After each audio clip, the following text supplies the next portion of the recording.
taking them to the family or the person who is collecting the condolences. Thank you so much, Mr. President. We request that next time you come and visit Bugisu District and Mumaso come to Namisindwa, because this is where you are warmly welcome in the region of Bugisu. Thank you so much, and God bless you very much. Kunga Bugisu kunga. Kunga. Kunga Namisindwa kunga. Kunga. Thank you. Now you can go and do it from that side, Chairman. Thank you very much, please. Thank you very much. Yeah. Platform Bugisu region. It is not easy sometimes when you call leaders and then you have to whip them. It is hard, but it is the job that the president gives me, and so I always do it without fear of it. Ladies and gentlemen, I want to thank all of you for staying forth and being with us. I need to recognize we have been joined by Chairman Nyanzi Mutua Watu, and that's the chairman of the head of mobilization of National Unity Platform. Sebo ubida abantu bakulabe ne president yakulabe tu. Mr. President, we have also been joined by our own Honorable Medad Segona Akali Amagwa, Usiro is, and he is here with us. You're most welcome, Sebo. Sir, we have been joined by your own Secretary, Deputy Secretary General, Honorable Aisha Kabanda, Woman MP Utambala District. Nyabo, you're most welcome. Mr. President, you have also been joined by Council and Honorable Mwiru Paul from Ginger and Forum for Democratic. ANT, you're most welcome. From ANT, I also forget. You're most welcome. Mr. President, I also Member of Parliament, Honorable Manjeri Chebakutika, and also the Deputy Chief Whip of our members of Parliament. You're most welcome. Honorable Kanyiki. Honorable Kanyiki, did I introduce you? The president needs to know you around. Please stand up.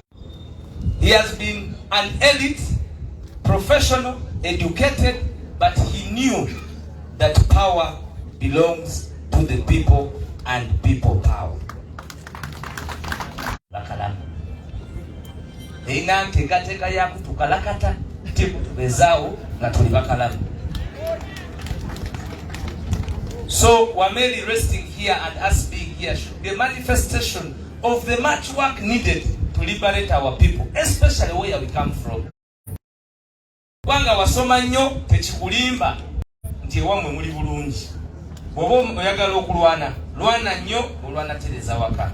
Kuba twasoma as an investment to make our families better. But our families, it is where we come from. So I want to thank Wameli ajja kuba naye nga bawaya buli kaseera kuba awazira kuwa nani akona kona nga bomubuza kirenga aleta kibumba. Bomubuza kirenga aleta kibumba. Kale ndi kaida kuba ni kibumba mwigulu. Mwebale ino okuida okutuzikira ku Wameli. Mutuwesise ekitiibwa, muwesisa President Kyagulanyi ekitiibwa ngobi era mukubire mu ngalo abantu bategeere nti kumuliku. Nebe ntabyogera ni anabyogera. Mwebale nnyo, mwebalire ddala.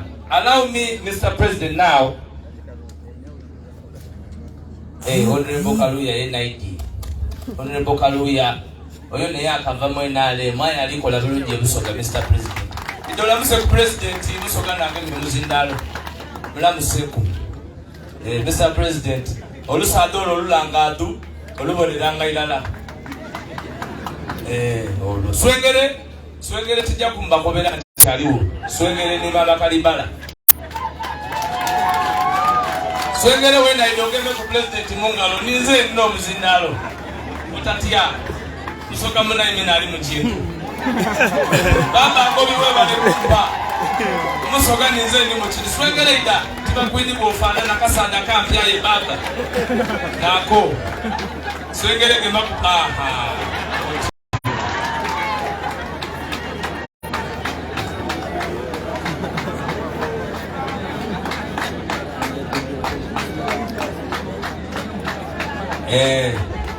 Swengere ida wanu. Ida. Ida wanu. Ida swengere.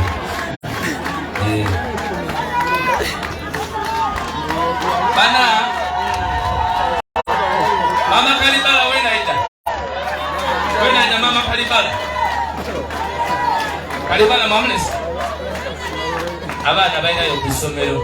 Tuli mu kufiirwa tujja kuyigiriza swengere kutalimbira wano kusesa abantu nga tujja kuwerekera muganda weffe aye engeri tuli busoga neno Eastern mwikirize mmwe ku muzinda alongoze bubi. Sebo kusa president kubango. Kusima okubango ite kuwerekera kanso. Abali kwenda okuyita sebo. Akutwala ena Lufeenya. Kanso Wameli twasiba naye Ekigenda twasiba naye. So zena mwidi mukalamu chinkoze bubi nti oba nangemero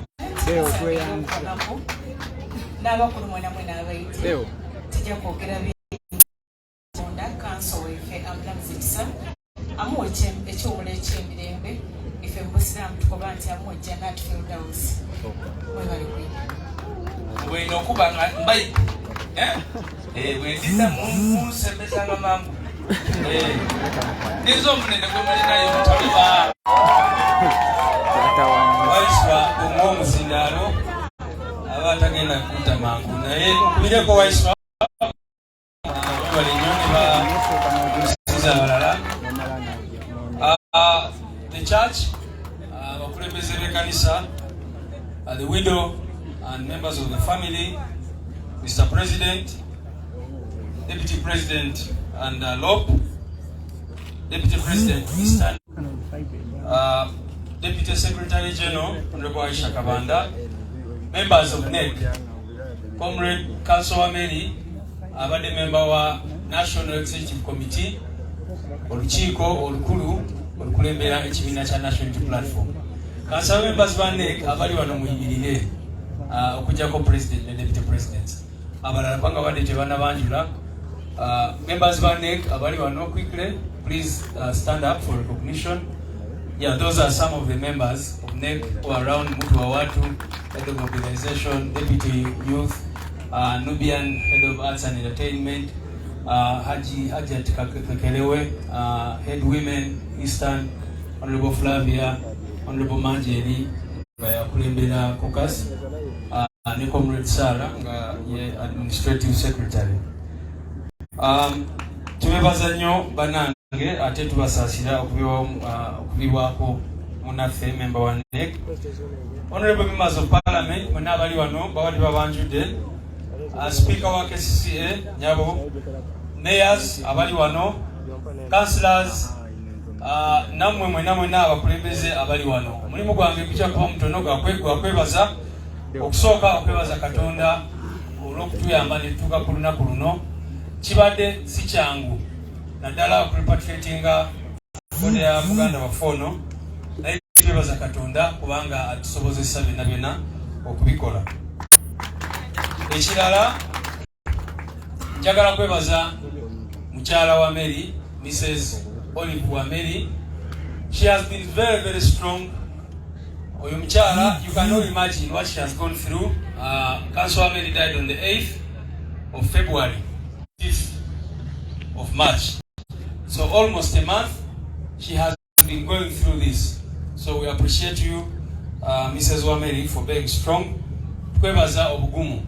Njagala kwebaza baganda ba Council Wameli abakoze buli kimu. Tukoze nabo era nga omukubo bana twayogedde tubadde tukwatagana nnyo bulungi, tebatukalubiza okukola kye tulina okukola nga National Unity Platform, okulaba nga muganda waffe tumuwerekera bulungi.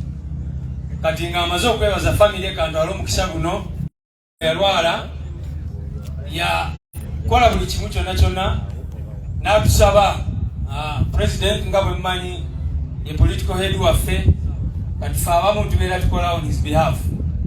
So yansaba in particular okulaba nti nkola buli kimu kyonna obweru bw'eggwanga n'ebirala President abaddewo era mwebaza nnyo olw'ensonga eyo. Era President yasaba abantu baffe ab'omu diaspora okukola kyonna ekisoboka mu biseera ebyo Haman ayina byonna yali alidinga diaspora era n'amutaskinga okukwatagana n'abalala bonna Comrade Dorothy Isma n'abalala abali mu diaspora okulaba era njagala kwebaza abaganda baffe aba diaspora olw'omulimu gw'amaanyi gwe bakola mu obujjanjabi okuyimirirawo ne famire n'ebirala byonna byonna. Njagala kwebaza we tutandikidde kubeera mu kaseera kano munene nnyo. People power. Bade simanyi yali NSSF abadde banjuze nnyo webale nnyo ssebo simufu kutereza ensonga. Aliyo kisaawe amuze bafusoja abali wano ba members bameka kuteka emikono gyammwe waggulu ng'omanyi nti kanso Wameli yakurepresentingako oba yakujja mukomera oba ki. Mubalaba abantu abo bonna bonna era ndowooza mulaba legase kanso Wameli gyatulekedde. So njagala kubebaza banange abantu abo abasinga bali ku kisaawe ne baniriza omubiri gwa muganda waffe era ne bamuwa ekitiibwa. From that day abamu badde batambula ne casket buli wamu egenda n'okutuusa olunaku lwaleero. So mwebale nnyo, mwebalire ddala. Njagala kwebaza in a special way Honorable Segona ng'ono abadde akola nnyo ne kanso Wameli mu nsonga z'amateeka. Sebo tukwebaza, webale nnyo okujja okwolekera muganda wo. Njagala kwebaza ttiimu yaffe eya Bugisu. Chairman abadde wano n'abazoganya abalala. Najja wano ne mbalaba era babaddewo nga bagenda wali we tugenda okuzika ne bagumya famire ne bayimirira ne famire mu buli ngeri. So njagala kwebaza ttiimu ya NUP yonna yonna eya Bugisu sub-region. Webale nnyo, webalire ddala.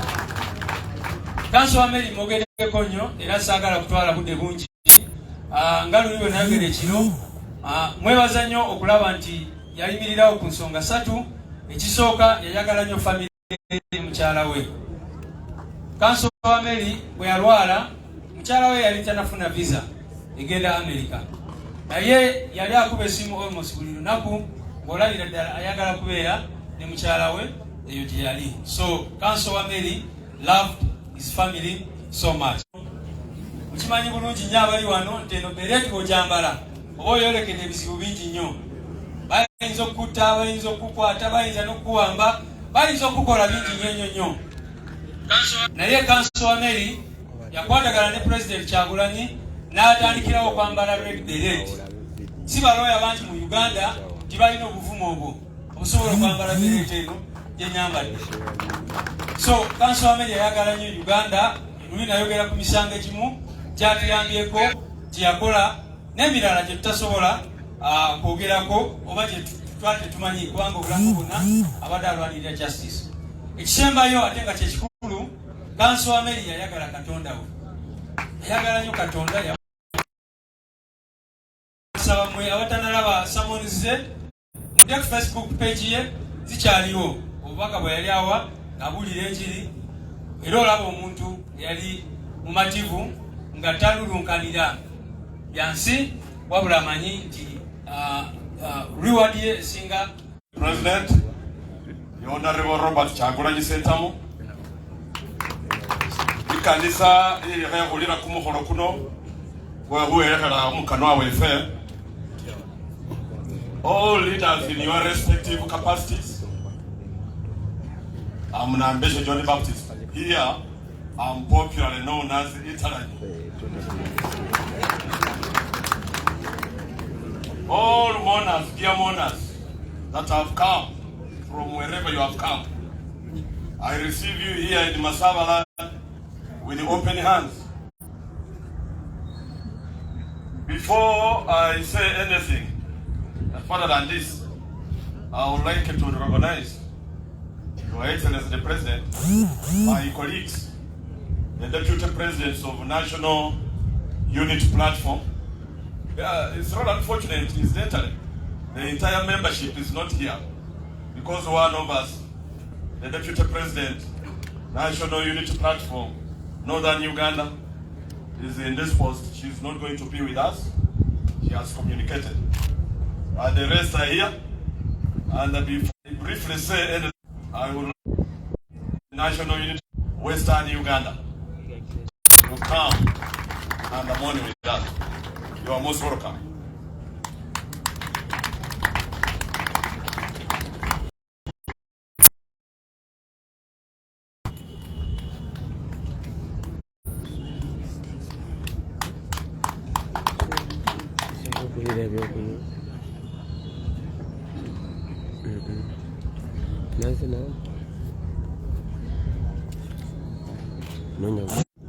Friends, relatives and in-laws, my name is Jole Modisha.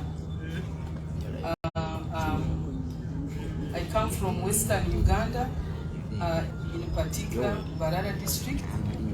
I'm happy to be here. I know this is a very sad moment, but you know, we have a proverb in my language that when you are traveling through the wilderness, you always need companions.